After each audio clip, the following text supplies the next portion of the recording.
আসসালামু আলাইকুম প্রিয় দর্শকবৃন্দ। চলুন প্রধানের সাথে একদিন হারিয়ে যাই। অনেকেরই দেখার সুযোগ হয়নি আমি বিশ্বাস করি, বিশেষ করে যারা উত্তরবঙ্গে অবস্থান করছেন, যারা রাজশাহী বিভাগ রংপুর বিভাগে অবস্থান করেন, তাদের জন্য খুব বেশি বড় লঞ্চে বড় জাহাজে ভ্রমণের সুযোগ হয় না, যদি না তারা বরিশাল, পটুয়াখালী, চাঁদপুর বা সুন্দরবনের দিকে ভ্রমণ করে। এখন তো মাওয়া হয়ে গেছে, পদ্মা সেতু হয়ে গেছে, এখন খুব সহজেই আসতে পারেন বাসে করে কম সময়ের মধ্যে। কিন্তু এই যে নৌপথের এই যাত্রাটা খুবই আনন্দের এবং চমকপ্রদ। সারা রাতের একটা জার্নি, যে জার্নিতে অনেক কিছুই আপনি দেখতে পাবেন, উপভোগ করতে পারবেন, উপলব্ধি করতে পারবেন। আবার দিনের বেলা অন্যরকম, সূর্য উঠে যাওয়ার পরে এক আলাদা দৃশ্য।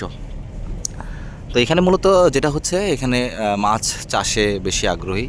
60% মানুষ দেখা যায় মাছের উপর নির্ভর করে আয় উপার্জন করে থাকে, আর বাকি মানুষ অন্যান্য কর্মসংস্থানের সুযোগ সৃষ্টি করে থাকে, অনেকে বাইরে থাকে বা ঢাকায় থাকে।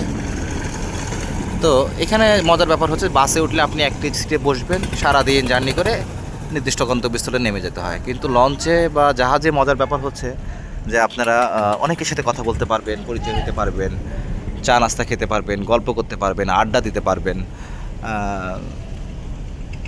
রাতের বাতাস উপলব্ধি করতে পারবেন, ঠান্ডা উপলব্ধি করতে পারবেন, জাহাজ ভুল পথে যাচ্ছে কি না, কী কী সিগনাল দেখে দেখে চলতেছে, অন্যান্য জাহাজগুলো অতিক্রম করতেছে বা লঞ্চগুলো অতিক্রম করতেছে সেটা দেখতে পারবেন। এবং এই যাত্রাপথে আপনি তাদের মন মানসিকতা, তাদের মানুষের প্রতি আপ্যায়ন, তাদের সংস্কৃতি, তারা কি ভালোবাসে, কি করে, এই সমস্ত বিষয়গুলো জানতে পারবেন। সো আপনারা যাদের সুযোগ থাকে, যদি হারিয়ে যেতে পারেন তাহলে এই সমস্ত অঞ্চলে হারিয়ে যাবেন, দেখবেন ভালো লাগবে।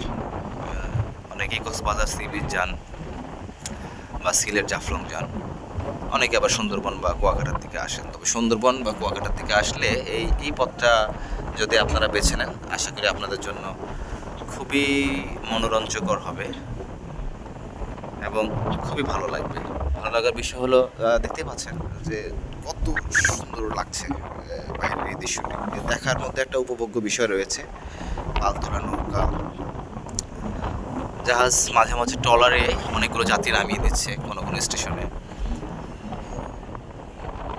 সব মিলে অসাধারণ। তো আমার খুব ভালো লাগলো, জায়গাটি ভালো লাগলো, সিনারিটি ভালো লাগলো, তাই আপনাদের সাথে শেয়ার করলাম।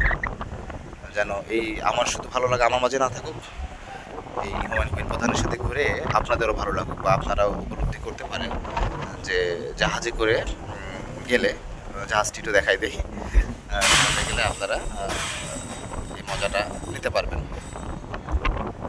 তো সে পর্যন্ত সবাই ভালো থাকুন। ধন্যবাদ সবাইকে। আসসালামু আলাইকুম।